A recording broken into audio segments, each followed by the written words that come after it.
tamat na niya. Saya pare kapan? Ano lang?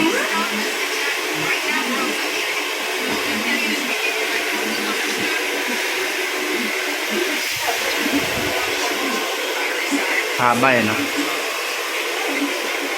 So, ito yung ating kliyenteng napakalupit magpakulay.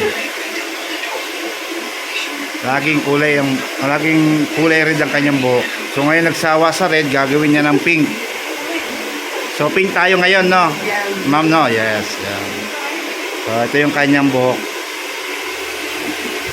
Yan. Ipipink natin siya ngayon. So may mga darker, so kailangan natin habulin. Okay na tayo, madam. Start na tayo, ha? So yun, ito na ang ating kinalabasan ng kanyang color. Yan, ayan na.